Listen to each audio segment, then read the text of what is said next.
Res, només dir que com a alcalde i com a consistori, si on sigui Abel, si ens pot veure, agrair la tasca dedicada en els anys que va estar de regidor, perquè jo penso que totes les persones que han passat o que han passat i que passaran per aquest Ajuntament, més encertades o menys, perquè tots els que fan coses tothom a vegades l'encerta i a vegades s'equivoca, des de l'Ajuntament se li ha d'agrair la tasca de dedicació que ha dedicat al nostre municipi.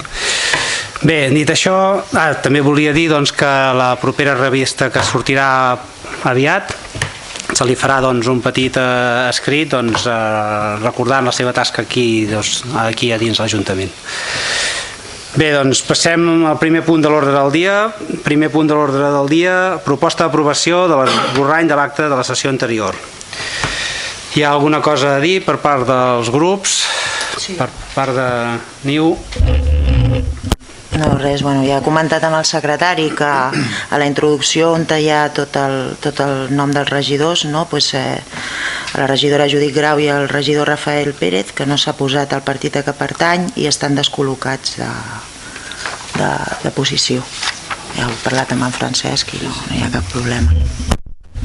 Molt bé, per part del grup del PSC, d'acord? Esquerra també, sí?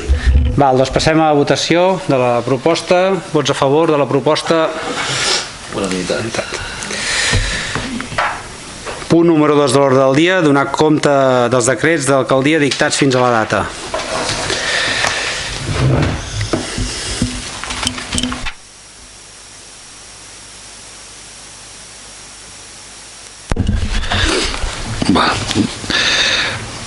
Donem compte dels decrets, com deia el senyor alcalde. El primer és de 19 de novembre, és el decret número 218 i és l'acte de padró de la senyora Patricia Lozano i del senyor Josep Alberto Escobar. El següent, 219, de data 20 de novembre, és l'equació d'un expedient per multes de trànsit.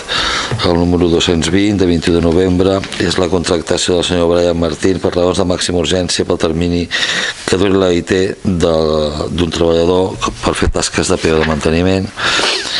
El número 221 és de 25 de novembre i és l'autorització per un canvi de vehicle en un vehicle taxi. El 222 de 25 de novembre és la baixa de padró del senyor Cristian Josué Chacín. El número 223 és de 28 de novembre, són les recàrregues de les targetes Moneder per menjar fresc. El 224 de 2019 de 28 de novembre és la concessió d'un ajut extraordinari a una família per poder formalitzar un contracte de lloguer ja que havien sigut desnonats. El 225, des de 29 de novembre, és la incubació d'un expedient de baixa per caducitat al padró d'habitants de la senyora Angélica de la Cruz Hidalgo i Domingo del Tránsito Delgadillo. El número 226 és de 4 de desembre, és la remissió al jutjat contenciós administratiu número 9 de Barcelona de l'expedient administratiu corresponent al recurs anterior interpretat pel senyor Luis López Vázquez. El 227 és de 16 de desembre, és l'alta padró del senyor Àlex Gutiérrez Delgado. El 228 és de 16 de desembre, és la concessió d'un ajut extraordinari de 262 euros a la senyora SSM per poder comprar gasoil per la calefacció de l'habitatge. El número 229 de 16 de desembre, l'alta de padró del senyor Stephen Rodríguez Carvajal. El 230 de 16 de desembre és l'alta de padró de la senyora Melanie Baró Geapi. El 231 és de 19 de desembre, és l'aprovació, primer l'evocació per raons d'urgència d'una competència delegada a la Junta de Govern per l'aprovació del conveni de cooperació interadministrativa entre l'Ajuntament de Cànoves i l'Ajuntament de Sant Pere pel manteniment d'una càmera de seguretat a l'entrada de les faldes. El 232 de 19 de desembre és la incubació d'un expedient per multes de trànsit. El 19 de desembre dictem el 233 que és un requeriment de neteja d'una parcel·la en mal estat de conservació. El número 234 de 20 de desembre és un expedient de modificació pressupostària per mitjà de transferència de crèdit. El número 235 és l'alta de padró del senyor Eduardo Beltrán, de data 20 de desembre. De 24 de desembre el 236 és l'alta de padró del senyor Itziar Urbiola, David Igor, Nicolau Canas, Aniol Canas i Unai Canas. El número 237 de 24 de desembre, incoació d'expedients per multes de trànsit. El 24 de desembre també, el 238, alta en el padró municipal de la senyora Mariana Antònia Sierra Romo. El número 239 de 24 de desembre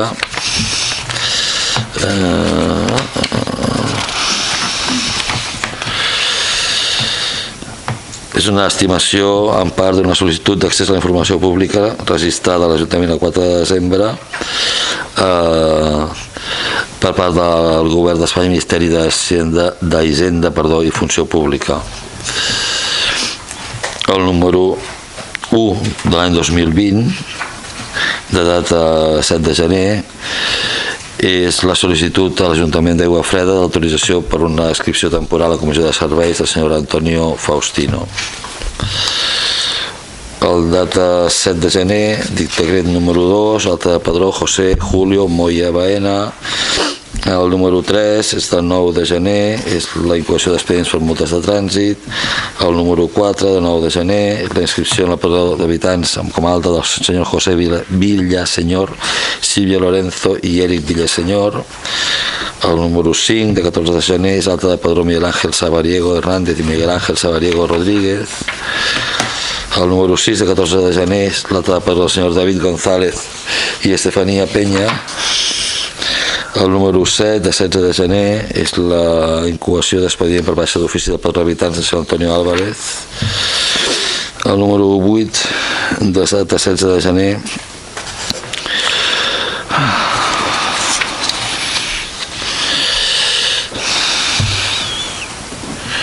és la incoació d'un expedient sancionador contra Casa Geroni SL d'acord amb l'ordenança municipal de circulació, una multa de trànsit. El número 9 de 16 de gener és un altre expedient sancionador també per multa de trànsit. El número 10 de 16 de gener és un altre expedient sancionador per multa de trànsit. I és l'últim, ja està. Molt bé, gràcies. Gràcies. Passem doncs al punt número 3. Presa de coneixement de la renúncia de la regidora senyora Lourdes Aguilera Bedmar del grup municipal del PSC. Sí. La proposta diu, considerant que en data 24 de desembre de 2019 va tenir entrada l'escrit de la senyora Lourdes Aguilera Bedmar, regidora d'aquest Ajuntament, document en el qual es formalitza la renúncia voluntària al càrrec que ocupa des de que va prendre possessió d'aquest després de les eleccions municipals d'enguany, considerant que la renúncia al càrrec no serà efectiva fins a la seva submissió al ple de la corporació i realitzada la tramitació legalment establerta i vist l'informe de secretaria, es proposa al ple l'adopció del següent acord: prendre coneixement de la renúncia de la senyora Lourdes Aguilera Bedmar del càrrec de regidora d'aquest Ajuntament, segon remetre certificació d'aquest acord a la Junta Electoral Central perquè expedeixi la credencial acreditativa del nou regidor candidat següent a la llista en la qual va concórrer les últimes eleccions municipals perquè pugui prendre possessió del seu càrrec. Molt.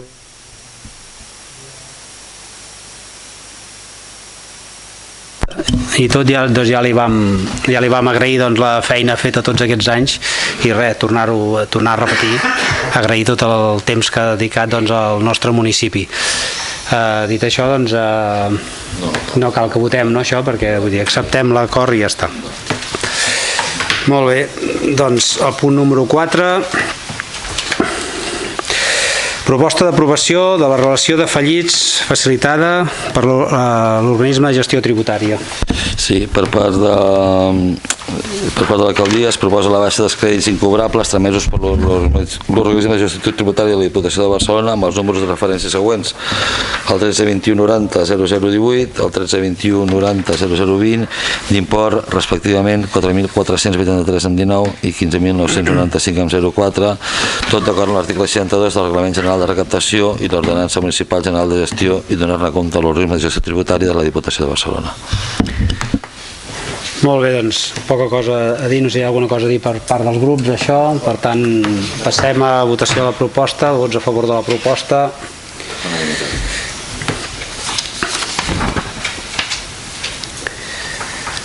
Passem al punt número 5, proposta d'aprovació definitiva del pressupost 2020, les seves bases d'execució i la plantilla del personal previ resolució de les al·legacions presentades. Llegim la proposta, alcalde? Sí. La proposta de l'alcaldia diu el següent, diu el pressupost municipal únic per l'exercici 2020, així com la plantilla de personal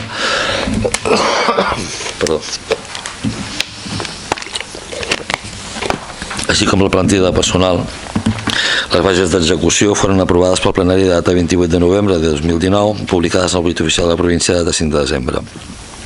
En el tràmit d'exposició pública s'han presentat un escrit del grup municipal d'Esquerra Republicana de Catalunya on presenta dues al·legacions, una referent a la modificació de la partida pressupostària 910-22.690 amb una aportació de 7.000 euros per tal de portar a terme un informe de gestió administrativa i una altra relativa a la creació de la partida 920-16.200 de formació de personal amb 1.200 euros. En ambdós casos es proposa la seva forma de financiació. Tot i que per la intervenció s'ha informat que no poden ser considerades al·legacions d'acord amb el que disposa l'article 170.2 de la llei reguladora de les hisendes locals, aquesta alcaldia té a bé fer les següents consideracions. Primera, en bé de mantenir el tarannà obert, explicatiu i dialogant de l'actual equip de govern i amb la finalitat també de donar la màxima rendició de comptes fora inclús de les exigències legals i per tal d'exposar la més àmplia visió i aplicació de la llei 19/2013 de 9 de desembre de transparència, accés a la informació pública i bon govern, aquesta alcaldia considera convenient donar una explicació més enllà de l'àmbit jurídic a les propostes de modificació exposades pel grup municipal d'Esquerra Republicana de Catalunya. Segona, aquest equip de govern en els pocs més de 4 anys que porta al capdavant del consistori ja ha portat a terme 2 informes de gestió, un des de l'àmbit privat i un altre des de l'institucional corresponent als exercicis 2004 i 2016, aquest darrer a punt de la seva recepció. És important remarcar que a la història del municipi aquest tipus d'informes mai s'havien arribat a portar a la pràctica. Tercer, per tant, queda palesa la voluntat de l'equip de govern que, sense menysprear els controls previstos per la legislació a través de les figures com la sindicatura de comptes o la delegació del govern, així com els propis interns que porten a terme la Secretaria d'Intervenció de l'Ajuntament, queda palesa, doncs, la clara actitud de reforçar el control de legalitat des dels mitjans externs, institucionals o privats, de tots aquells actes que conformen l'activitat municipal en tots els seus aspectes, tant jurídics com econòmics. Dit això, i amb la clara i definida decisió de portar a terme un nou informe de gestió dins del present mandat, aquest equip considera que aquest exercici no seria l'idoni per motius d'oportunitat, temps i tresoreria. Quarta, per altra banda, el grup municipal d'Esquerra Republicana de Catalunya també sol·licita la creació d'una nova partida per la formació de personal. El vigent conveni del personal de l'Ajuntament de Cano i Sant Malús ja regula el dret del personal, tant laboral com funcionari, a tenir el dret de rebre aquests cursos de formació que li siguin necessaris per mantenir la seva actualització davant la tasca a portar a terme, tal com ja preveu també l'article 14 de la llei 7/2007 de 12 d'abril de l'Estatut Bàsic de l'Empleat Públic. Cinquena, les diputacions provincials són els òrgans de govern de les províncies i la seva tasca consisteix en administrar els seus interessos i assegurar la prestació dels serveis públics de competència municipal en tot el territori de la província.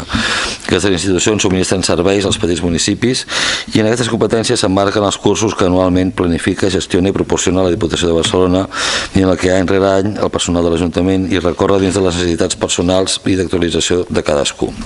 Bé, és cert també que en moments puntuals o en formacions molt específiques l'Ajuntament ha tingut que recórrer a fer un encàrrec puntual d'algun curs que no estava englobat dins de l'oferta de la Diputació de Barcelona, fet que s'ha portat a terme sense cap tipus d'incidència. Per aquest motiu, existint una cobertura suficient de la necessitat i la clara i demostrada voluntat de l'equip de govern de donar compliment al conveni laboral, així com a l'EBEP, s'entén que no és necessària la creació d'una partida ex professo. Per totes les consideracions anteriors, Es proposa al plenari desestimar les al·legacions presentades pel Grup Municipal d'Esquerra Republicana de Catalunya pels fets esmentats i segon, aprovar definitivament el pressupost municipal únic d'ingressos i despeses per l'exercici 2020, així com la plantilla de personal i les seves bases d'execució en publicació per capítols al butlletí oficial de la província, al tauler d'anuncis i a la web municipal, d'acord amb allò previst a la llei reguladora d'hisendes locals. Gràcies. Molt bé. Tal com doncs, ha llegit el senyor secretari, aquest equip de govern, aquí ja posem que s'ha fet dues auditories, una 2014, una 2016, i encara en tenim una pendent, que ara sí, que ja em vaig comprometre, ho recordo, em vaig comprometre a portar-la abans de final d'any i no va estar acabada, però ara sí que estarà acabada, perquè encara ahir vam estar parlant i ara sí que me l'entregaran segurament la setmana que ve, per tant que s'acabarà. Tenim aquesta pendent per acabar del 2014. És a dir, he dit que en vam fer una del 2014 perquè era tota la part, eren dues parts, una era la part de contractació i l'altra la part econòmica, i per tant s'ha fet en dues fases. Dit això, doncs, nosaltres considerem que aquest any no farem cap auditoria, però sí que durant el mandat sí que en farem auditories, perquè tot i que, com diem aquí, estem controlats, l'administració local està controlada per la Sindicatura de Comptes, està controlada per la Diputació i per la Generalitat i pel govern espanyol, vull dir, l'Ajuntament està controlat, però és bo de tant en tant fer una auditoria, perquè si estem parlant de transparència, crec que és important que la transparència sigui total, no? Per això aquest any considerem que no. I que pel que fa a la segona al·legació, pel que fa a crear una partida per cursos dels treballadors, bé, nosaltres des de la Diputació sort en tenim els ens locals, totes aquestes 3 pàgines són cursos que ens ofereix la Diputació gratuït a tots els treballadors. N'hi ha de tots els àmbits, hi ha cursos més temes més administratius per la gent de dins oficines, més per la brigada, de tots tipus, pels vigilants. Ahir, per exemple, els vigilants van assistir a un curs de seguretat per grans emergències. No és perquè passés això, sinó és perquè estava previst ja de fa temps i estaven apuntats i d'això. Per tant, tenim aquesta línia d'ajuts i per tant nosaltres creiem que és suficient per donar cobertura als treballadors d'aquest Ajuntament. Per això no s'ha creat la partida. Sí que és cert que a vegades pot sortir algun curs puntual que no estigui aquí, que sigui una cosa molt específica, perquè aquí, ja com he dit, és molt ampli i t'ho cobreix gairebé tot, però bé, si algun moment surt un curs d'aquests que s'ha de fer, ho valorarem. Vull dir, ho tindrem en compte pel pressupost que ve, ho podem tenir en compte, però no, perquè els cursos aquests ja estan demanats a la Diputació i per tant estan coberts ja tots els cursos de l'any. Alguna cosa per preguntar o comentar? Sí, diverses coses. La primera, com ja vaig reconèixer l'any passat en el secretari, és cert que no es donen les condicions perquè puguin ser considerades aquestes dues qüestions que nosaltres plantegem al·legacions, perquè la llei marca molt bé què és una al·legació i què no en temes pressupostaris. En això estem d'acord, això no ho discutirem. Agraïm el tarannà obert i la disposició a parlar i, malgrat tot, tractar-ho com si fossin al·legacions. Nosaltres continuem defensant que les dues coses són necessàries i reitero el que hem dit en altres ocasions, l'auditoria no és tant com de vegades s'ha pensat que era fet amb l'objectiu com una cacera de bruixes o perseguir ningú, sinó en el sentit de dir tant la del 2014 com la del 2016, tot i que deien coses diferents, en realitat assenyalaven aquells aspectes de l'Ajuntament als quals es podia millorar molt. I nosaltres sempre ho hem defensat, que és bo que hi sigui, precisament per millorar. Això d'una banda. De l'altra, la partida de personal, cosa curiosa, va desaparèixer l'any passat, es va passar desapercebut, a nosaltres també, mea culpa, va passar desapercebut, aquesta va haver donat. Sí que és veritat que és un ajuntament petit i que per tant no hi ha tant personal tècnic que requereixi d'aquestes formacions puntuals, però sempre pensem que no és sobrer que hi sigui aquesta partida, o si calgués en el seu moment doncs crear-la. Nosaltres agraïm les respostes, no hi estem d'acord, ens abstindrem i ja està, i l'any que ve una altra cosa. Molt bé, doncs gràcies. Doncs no sé si teniu la paraula, però com que no hi havia al·legacions, si ha de dir alguna cosa concret... És el mateix que vam dir l'última vegada, que el PSC ja va dir que el tema de plantilla i personal, que ens agradaria més que anés separat, i que van presentar al·legacions i que es van desestimar. Però això la pressupost passat, 2019. I només comentar el tema del Manuel Garzón, que van dir que els advocats s'entendrien o parlarien si hi havia alguna cosa. En principi estan d'acord, vull dir, no sé jo exactament en quin punt està, però vull dir, jo ni he rebut cap més escrit dels advocats. Una de les demandes d'aquest treballador era que se li reconegués en la nòmina com a cap de brigada, vull dir, això ja li consta, i per tant en principi jo crec que estava arreglat. No sé si se m'ha escapat alguna cosa, jo no he preguntat a dia d'avui com està la situació exacta, no sé que hagi evolucionat alguna cosa, però no... Gràcies. De totes maneres, només cal dir que es pot recollir, però sí que tal com aquestes consideracions havien d'haver entrat en forma d'al·legació aquí perquè hi ha hagut un període d'exposició pública i es havia entrat així. De totes maneres es pot recollir en l'acte i ja està. Molt bé, doncs passem a votació de la proposta. Vots a favor de la proposta, abstencions.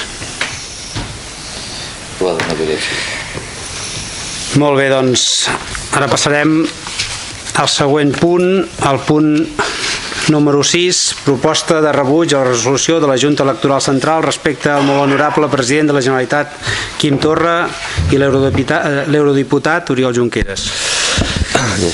Sí.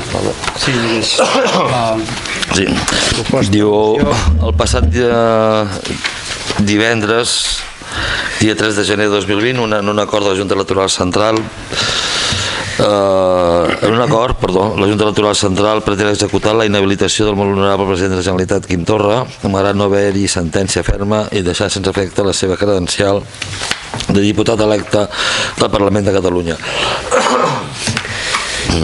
Aquesta decisió d'un òrgan administratiu no judicial és clarament contrària al que determina tant l'Estatut de Catalunya com el reglament del Parlament de Catalunya respecte als motius de cessament del president del nostre país.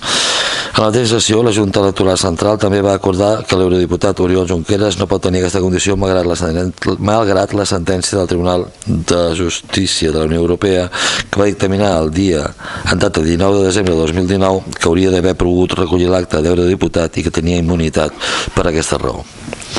Aquestes dues resolucions d'un òrgan administratiu depenent de l'estat espanyol s'afegeixen a la llarga llista d'electes i institucions del nostre país que pateixen persecució per part d'instàncies administratives i judicials de l'estat espanyol per el sol fet de defensar el dret d'autodeterminació de Catalunya. Els ajuntaments catalans i els seus electes també patim aquesta persecució i hem estat al costat de les nostres institucions amb la denúncia de la persecució judicial i per trobar una solució política al procés. És per això que el ple del nostre Ajuntament proposa prendre els següents acords. Primer, rebutjar la resolució de la Junta Electoral Central per la qual s'intenta executar la inhabilitació del molt honorable president de la Generalitat Quim Torra i s'ordena la retirada de la seva credencial de diputat. L'esmentada resolució vulnera tant l'Estatut d'Autonomia de Catalunya com el reglament del Parlament de Catalunya. Segon, rebutjar la resolució de la mateixa Junta Electoral Central en què nega la condició d'eurodiputat a Oriol Junqueras malgrat la recent sentència del Tribunal de Justícia en el que es dictamina que hauria d'haver recollit l'acte d'eurodiputat i per tant tindria immunitat parlamentària. A més, en data 5 de gener, el Parlament Europeu ha reconegut com a eurodiputats el propi Oriol Junqueras, Carles Puigdemont i Toni Comín. Tercer, donar suport a les propostes de resolució aprovades pel Parlament de Catalunya proppassat dia 4 de gener, així com les actuacions que des del Govern de la Generalitat i des del Parlament de Catalunya es prenguin per defensar tant els drets dels presidents com dels eurodiputats que són a la presó o a l'exili. Quart, instar l'estat espanyol a trobar una solució política al procés que viu el nostre país.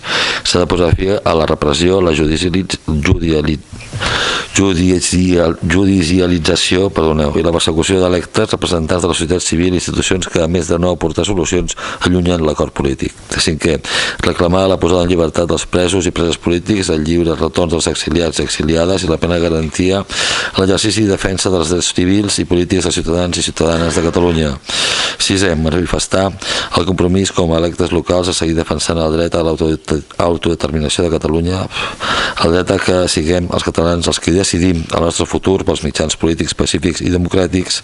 I setè, comunicar els presents acords a la presidència del Parlament de Catalunya, a la presidència de la Generalitat de Catalunya, a la presidència del Congrés dels Diputats, a la presidència del Govern de l'Estat, a la presidència del Parlament Europeu, als municipis agermanats i a les entitats municipalistes de Catalunya i donar a conèixer el contingut d'aquesta moció a la ciutadania del nostre municipi per a aquells mitjans que es creguin més oportuns. Bé, poca cosa podem dir aquí que no hàgim vist per la tele tots aquests dies, dies i setmanes i mesos. Clar, nosaltres vam considerar que havíem de portar aquesta moció aquí al ple, perquè considerem primerament que per el fet d'haver penjat una pancarta al balcó de la Generalitat no s'ha d'inhabilitar un president i que en el cas d'Oriol Junqueras se li ha de reconèixer la condició d'eurodiputat com s'ha reconegut a Comín i a Puigdemont. Dit això, ja ho diu l'escrit i per tant nosaltres des d'aquí com a alcalde i com a equip de govern mostrem nostre rebuig a la decisió de la Junta Electoral. No sé si hi ha alguna cosa més a comentar per part dels grups. Sí, sense restar d'importància.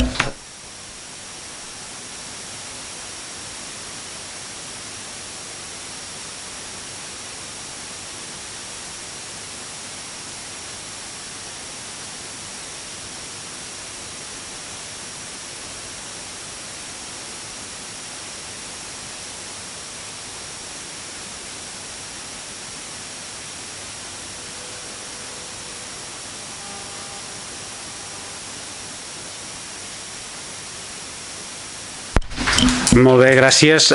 Cal remarcar que sempre hem dit des del 2011 que a NIU com a grup polític tenim gent de tots els pensaments i per tant hi ha gent que estarà més a favor de la independència i gent que estarà menys a favor de la independència. Per tant, NIU no es posiciona mai a favor de la independència de Catalunya, sinó NIU es posiciona sempre a favor del dret a decidir del poble català.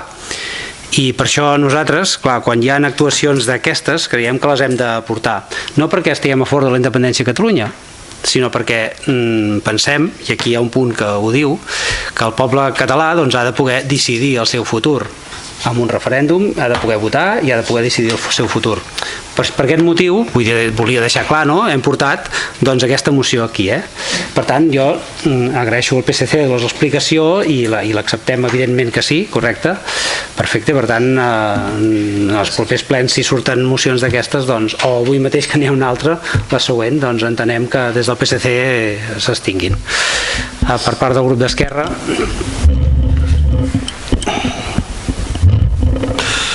Bé, nosaltres hem sabut que la nostra candidatura és una candidatura independentista, no ens n'hem amagat mai. En l'actual context, el que hem defensat després d'aquell dissortat 27 d'octubre de 2017, pel que no es va fer, que va ser la República Catalana, no es va implementar, cosa que considerem que s'hauria d'haver fet. Nosaltres el que defensem des d'aquells dies és l'amnistia de tots els presos, la llibertat, que hi hagi drets civils, que no hi hagi persecució judicial, que hi hagi un referèndum amb garanties, que hi hagi diàleg i a més, per què no dir-ho? Jo ho he dit en el meu grup, el president Torra també és el meu president i votarem a favor, independentment del que hagi passat en el Parlament. Molt bé, gràcies. Doncs passem a la votació de la proposta. Vots a favor de la proposta? Abstencions? Aprovat per majoria absoluta. Doncs passem al setè i últim punt i última proposta. Punt número 7, proposta del grup municipal d'Esquerra Republicana de Catalunya per reclamar la nul·litat de la sentència i la llibertat immediata d'Oriol Junqueras i la resta de presos i preses polítiques. Cal remarcar, doncs, voldria remarcar que aquesta moció es va presentar en el passat ple, el que passa que ens va arribar quan estava ja convocat el ple i per tant no es va poder entrar a l'ordre del dia. Per tant, ara en Joan Carles ens explicarà una mica que potser hem de canviar algun punt. En tot cas, hi ha hagut coses molt semblants a la que acabem de votar, jo tampoc la llegiré sencera, perquè diu més o menys el mateix, amb altres termes, perquè és una perspectiva més europea. En tot cas, anem allà a la part dispositiva, el que diu és demanar al Tribunal Suprem que apliqui la sentència al Tribunal de Justícia de la Unió Europea i en conseqüència exigir la nul·litat de la sentència del judici de l'1 d'octubre i reclamar la llibertat immediata d'Oriol Junqueras, cosa que no ha fet. Aquí el que deia era reclamar que la resta de diputats independentistes adquirissin la condició d'eurodiputats i ja la tenen. Llavors nosaltres el que aquí ara posaria més reclamar que la resta d'independentistes que ara són eurodiputats com Carles Puigdemont i Toni Comín puguin mantenir la seva condició d'eurodiputats actual. El tercer és reconèixer els drets dels ciutadans i ciutadanes que van exercir el seu vot a les passades eleccions europees del 26 de maig a opcions independentistes i reclamar que no vegin més temps vulnerats els seus drets. Quart, instar l'administració espanyola a aturar la repressió en totes les seves formes, com la inhabilitació del president Torra, i l'alliberament immediat de tots els presos i preses polítiques. I cinquè, fer arribar aquest acord a la presidència del Tribunal Suprem, a la presidència del Parlament Europeu i als portaveus dels grups parlamentaris del Parlament Europeu. Ja he argumentat abans. Només el punt 2 i la resta es pot deixar mantenir. Molt bé. Doncs passem a la votació de la proposta. Vots a favor de la proposta? Abstencions? Molt bé, doncs ara hem arribat a l'última proposta de l'ordre del dia i ara passarem a les preguntes del grup del PSC de Cànoves i Samalús. Preguntes que presenta el grup municipal. Ferrugents no teníem, Has dit? Has dit el Ferrugents que no teníem. Ai, no ho he dit, Bueno, el Ferrugents no n'hi ha, per tant passem a preguntes. He saltat un punt. Molt bé, les preguntes que presenta el grup municipal del